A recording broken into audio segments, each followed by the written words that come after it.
Dear student, today we are going to discuss about the three important concepts of political sociology, that is state, governance and citizenship. In this discussion, first we discuss about the meaning and definition of state, that is ancient definition of states and then modern definition of states. Besides this, we also discuss about the essential elements of states. That are four important states. We know that territory, population, government and sovereignty. These are the four important elements of state. We discuss all about the four elements. Similarly, we discuss about the definition and meaning of governance. In previous discussion, we have already discussed about the types of government, that is totalitarian, segmentary and democratic government. Besides this, we also discuss about the definition and meaning of citizenship, how we get citizenship in a particular state and how we lost the citizenship in a particular state. When we talk about the state, state is an important subject of political sociology. Each thinker considers the state according to his own point of view and considered it to be possessed of those characteristics which are according to his system of thought. According to their own views, they discuss about the meaning and definition of the state. As sociologists consider the state as a social fact, historians considered it the fruit of the historical development. Ethical philosophers regard it as an institution for the attainment of moral ends. Psychologists regard it as an organization that manifests its will according to physical laws. Political scientists considered it as an institution created for peace and order, and jurists considered it as an institution created for the origin of laws and protection of legal rights. So, different scholars discuss about the different meaning of states. Michel states that the state is an important ideological and cultural construct. That is why it needs to be taken seriously. Although there have been many critiques of the concept of the state and its implications, it remains an important concept of study to understand the political character of particular society. Aristotle conceived of the state as no more than a higher type of community. He said that state is nothing but a group of family or a community born because life in that community. The state reflects what human nature really is. For him, it was human to expand his highest power in the state. He defined the state as a union of families and villages having in itself an ideal and self-sufficient life by which we are to lead a happy and dignified life. That is, group of family, group of community is known as a state. Here first we will discuss about the state, the meaning and definition of the states, and then we discuss about the meaning and definition of governance, and then we discuss about the citizenship. The first, meaning and definition of state. There is no universally accepted definition of the state. Every scholar defines the state according to his own view of its origin and purpose. Aristotle defined the state as a union of families, that is collection of different families and villages having for its end a perfect and self-sufficient life, by which we mean a happy and honorable life. Roman thinkers named Cicero defined the state as a numerous society united by a common sense of right and a mutual participation in advantages. Similarly, according to the French writer Jean Bodin, the state is an association of families and their common possessions governed by a supreme power and by reason. All these definitions clarified the meaning of state, what state is. These definitions suffer from serious defects. First, no state can be self-sufficient. Secondly, perfect life cannot be the end of a state. And thirdly, it is impossible that all the citizens of a state may be united by a common sense of right. Hence, a different type of definition has been developed by modern thinkers, modern political sociologists. Holland defines the state as a numerous assemblage of human beings, generally occupying a certain territory, among whom the will of a majority or of an ascertainable class of person is, by the strength of such a majority or class, made to prevail against any of their numbers who oppose it. Fillmore defines the state as a people permanently occupying a fixed territory.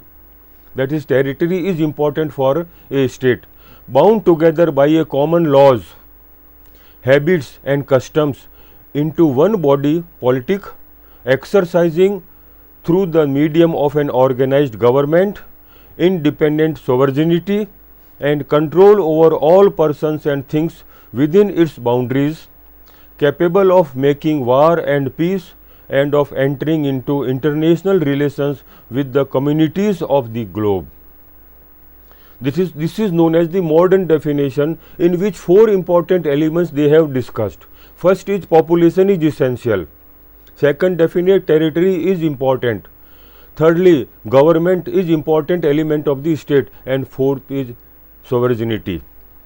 Gattel states, a state therefore may be defined as a community of persons, that is, population is essential, permanently occupying a definite territory. Second element, territory is important, legally independent of external control and possessing an organized government. Third element is government is important, which creates an administration law over all persons and groups within its jurisdiction, that is known as sovereignty. So these four elements are essential elements of state. On the basis of all these, we discuss about the four important elements. On the basis of all the above definitions, we can clarify the elements of the state. These definitions draw attention to the fact that there are four essential elements of the state. First, population, territory, government and sovereignty. So first we discuss about the population. Population is must for a state. The state is a human institution, hence population is its primary elements. There is no strict rule regarding population. Ancient Greek writers such as Plato and Aristotle favored small populations. According to Plato, the population is an ideal state should be 5040. Aristotle gave a general principle that the population of a state should be large enough to be sufficient and small enough to make good our government possible. It must be remembered that they were both thinking in terms of a small city state. In modern times, inspired by the ideas of direct democracy, Rousseau fixed the number of 10,000.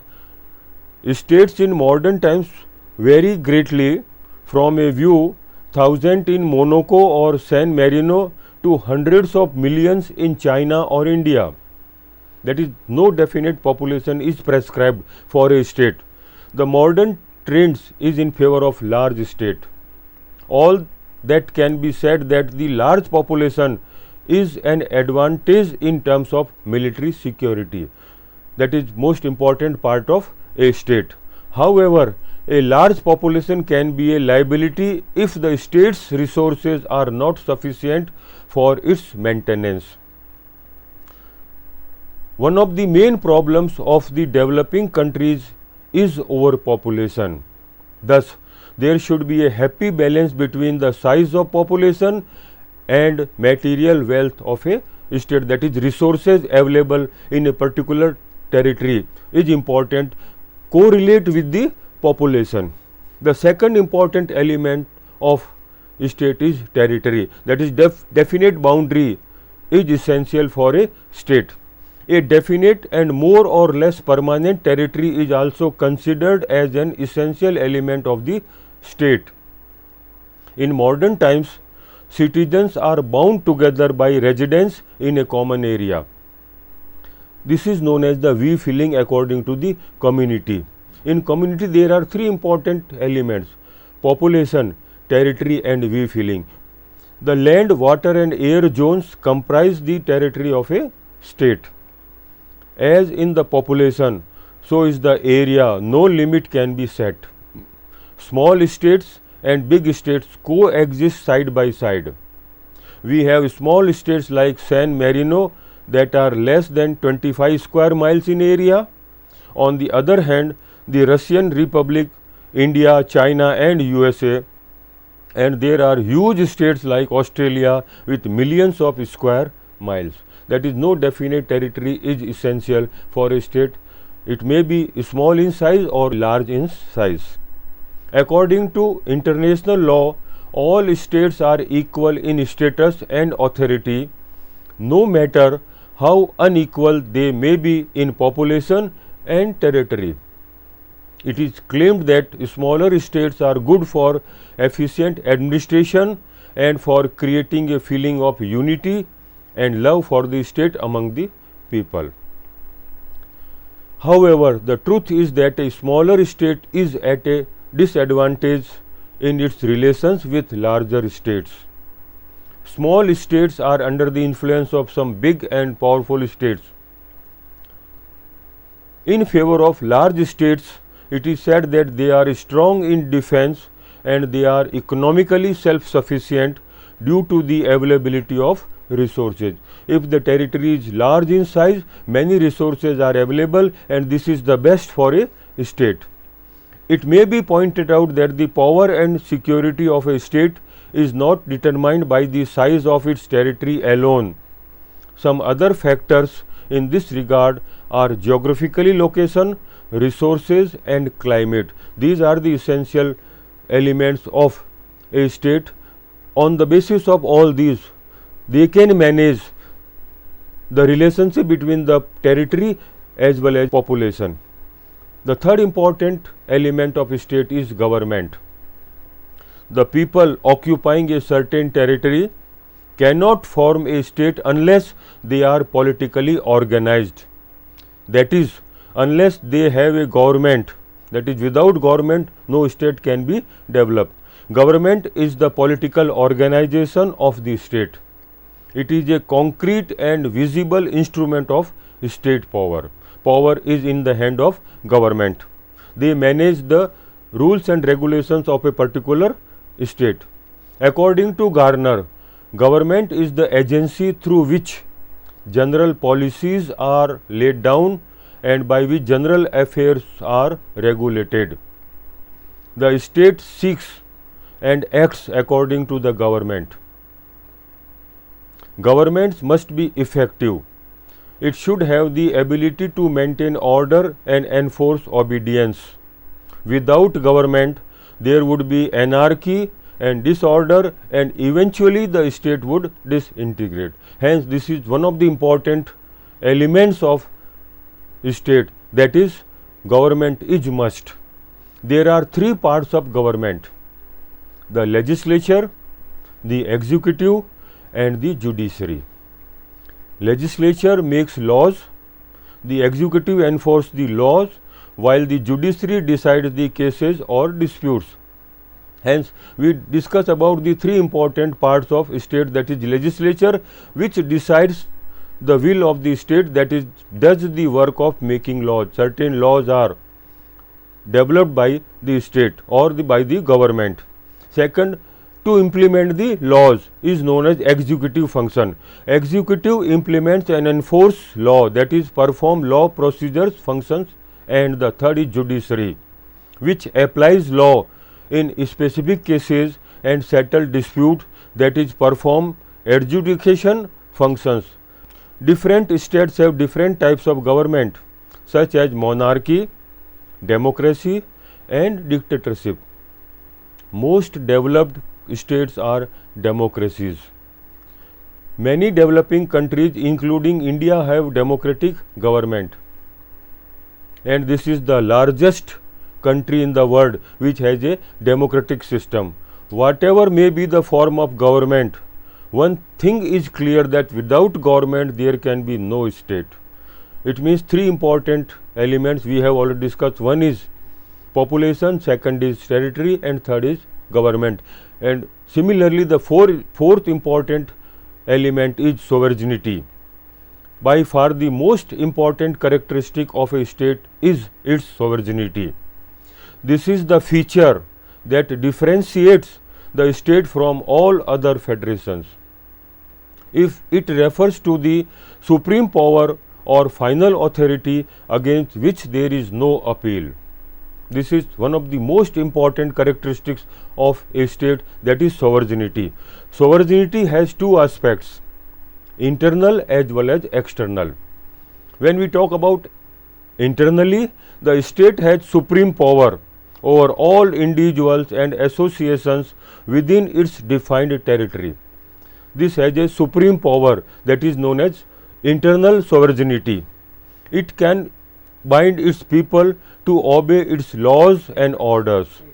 The state is free from the control of any foreign states or foreign rules, free from the foreign interference in the state. Before independence, India was not a state as it was ruled by the British.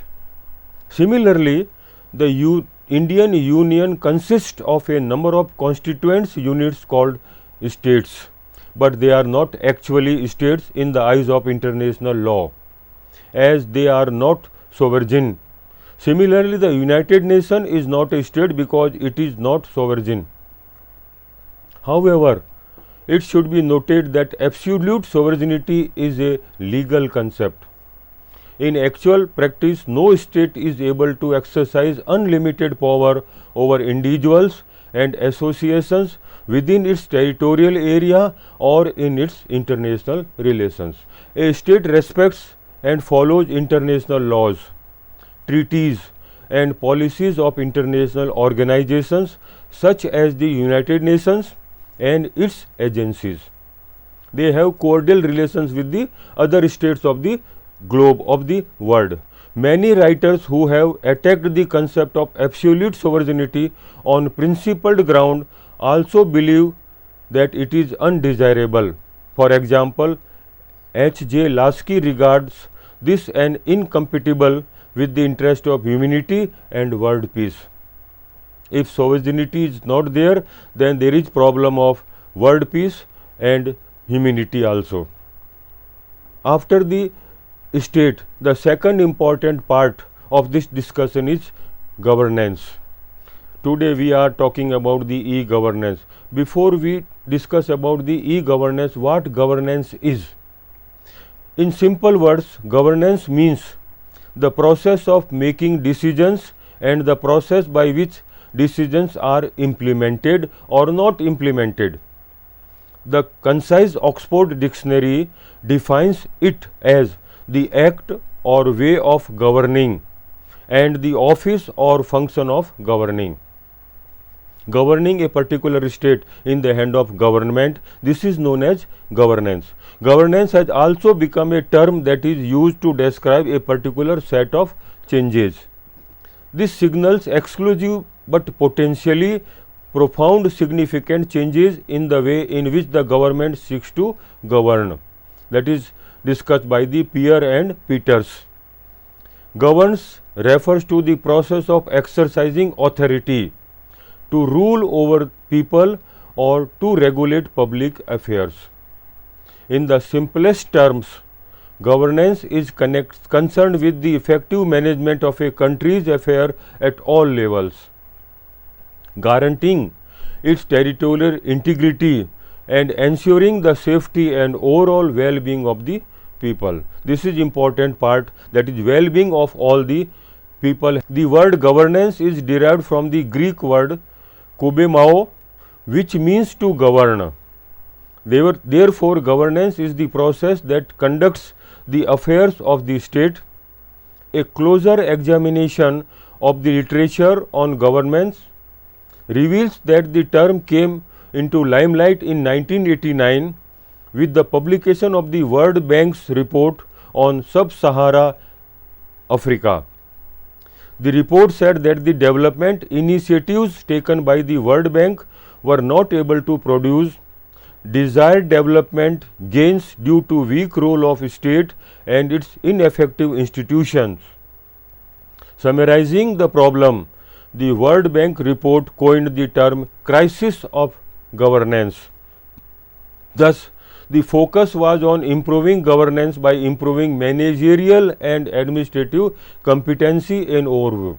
This is important part. Best management and best administration is important part of governance. Furthermore, in 1992, the World Bank in its publication, the World Development Report, focused on a new meaning of governance by reconceptualizing the role of the state. It advocated an efficient and effective administrative state as opposed to its earlier all-encompassing involvement in economic and administrative matters.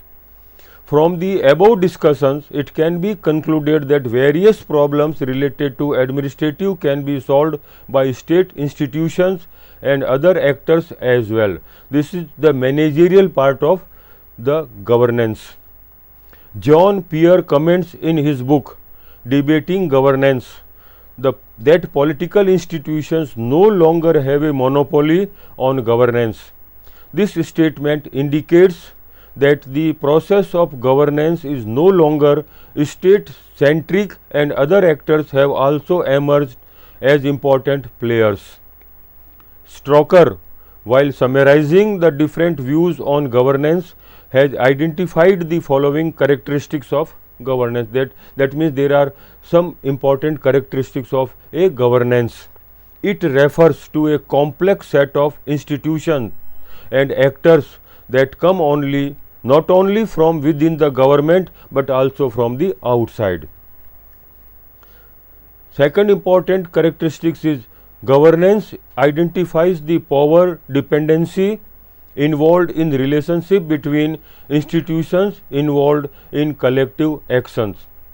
Third, it recognizes the blurring of boundaries and responsibilities to deal with social and economic issues, and it is about an autonomous self-governing network of actors, and governance ensures that the government is able to use new tools and technologies to operate and guide. These are the important characteristics which are essential characteristics of a governance. The third important concept is citizenship. Citizenship, etymological, the word citizen means a city dwellers. A resident of a particular state is known as the citizen of that state. A resident of the city, but in broader sense it means a member of a state. If a member of a state, known as the citizen of that state. In ancient times, the citizens were a small privileged minority in a state. According to Aristotle, he who has the power to take part in the deliberations or judicial administration of a state, we call him a citizen of that state. But in modern times, this concept of citizenship has become irrelevant. Most modern states are large territorial units with large population. It is not possible for all the members of the modern state to participate in its judicial or deliberative functions. Hence, the definition has been changed from ancient to modern. Nowadays, a citizen is a person who is a member of a state and enjoys full civil and political rights. Therefore, citizens may be defined as members of a civil society who are bound to this society by certain duties, are subject to its authorities, and have an equal share in all its benefits. That is, equal in all works of life. Thus, citizens implies the enjoyment of certain rights and the performance of certain duties. They have certain rights as a citizen of a particular state, and they have certain duties to perform in a particular state. It refers first of all to loyalty or allegiance of the states. But not all people living in a state at any point of time are citizens. There is always a large number of foreigners living in a state. These are known as aliens. They do not owe allegiance to the state and therefore are not its citizen. They do not enjoy all the rights of citizenship, nor are they required to perform all the duties of citizens. So, what type of citizens are in a particular state? That is known as the kinds of citizens. There are two kinds of citizens: natural citizens or citizens by birth, and naturalized citizens. A child grows to become a citizen of that state. A naturalized citizen is one who renounces the citizenship of his native state and adopts the citizenship of another state. For example, if an American immigrates to India permanently, he can become a citizen of this country. He will be a naturalized citizen of India. How to get a citizenship in a particular state? There are many ways to get citizenship. Birth is the territory of a state that entitles a person to citizenship of that state. A child born in a state that is a natural citizen of that state. The term area is used in a wider sense. A child born on board a ship, that is platform of a ship, or aircraft, or in the premises of an embassy of a state in another country, is deemed to have been born in its territory and thus is entitled to its citizenship.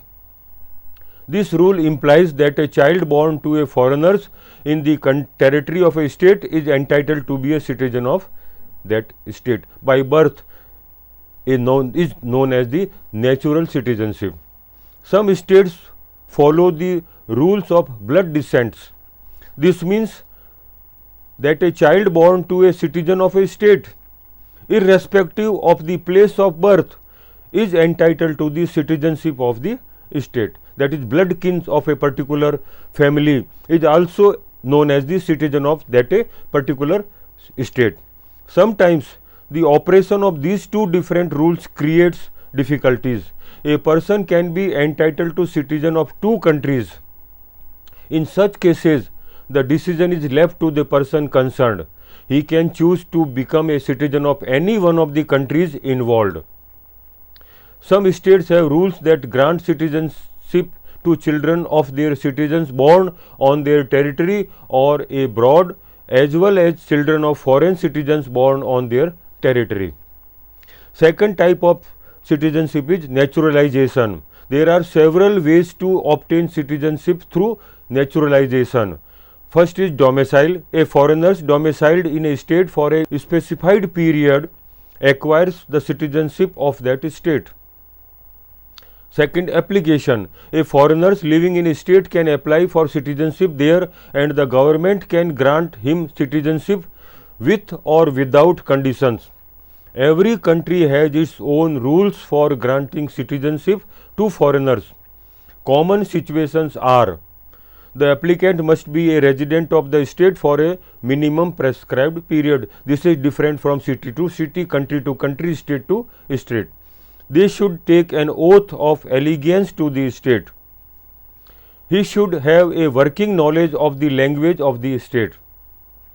He should possess good moral character, that may be a citizen of that country. Third is marriage. The citizenship of a state may be acquired by marriage. When a woman marries a citizen of another state, she becomes entitled to the citizenship of the state of which her husband belongs.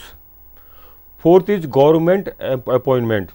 A foreigner appointed to the service of the government of a state may by virtue of the appointment become a citizen of the state. Acquisition of property. If we purchase a property, then we can be a citizen of that country. Some states grant citizenship to foreigners who have acquired immovable property in the state. Conquest: when a state acquires a new territory by annexation, the residents of that territory become citizens of the acquiring states. Adoption: if a citizen of a state adopts a child belonging to another state, the child acquires the citizenship of the state of the adopters. Now, the term used, how citizenship is lost. There are no uniform rules regarding situation of loss of citizenship. They differ in different countries. However, the general rules can be summarized as follows. A person who renounces the citizenship of his state becomes a citizen of another state, loses the citizenship of that original state. Second, according to the law of some countries, a person who accepts employment in another state loses the citizenship of his country. Third, in some states, a person who accepts titles or decorations from another countries loses the citizenship of his states. A person who runs away from the army of his country, his citizenship is terminated. The commission of offences on conviction by the judiciary deprives a person of his right to citizenship, or absence from one's country for a prolonged period exceeding a certain period leads to loss of citizenship. According to the laws of some countries, a woman who marries a citizen of another country loses the citizenship of her state. These are the certain rules and regulations. In the whole discussion, we discussed about the three important concepts, that is states, meaning and definition, then governance, meaning and elements of governance, and third is citizen, types of kinds of citizens. Now we can summarize that state, governance and citizenship are three important topics in political sociology which has a definite meaning. State is the basic actor in today's world, representing a fixed population, a fixed territory, a government and sovereignty, final authority to handle its own affairs, that is internally as well as externally. Governance, it represents the complex relationship between the states, the market and civil society. It reflects the nature of power and functioning of this government.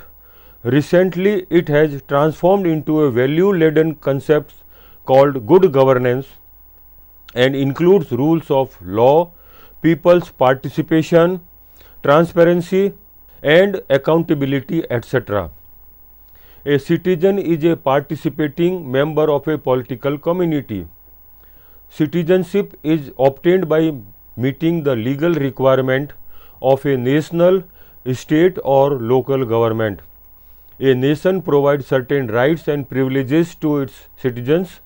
In return, citizens are expected to obey the laws of their country and defend it against their enemies. These three are the important concepts of political science as well as sociology. Hence, we have included all these three important concepts in political sociology, that is the state, the governance and the citizenship.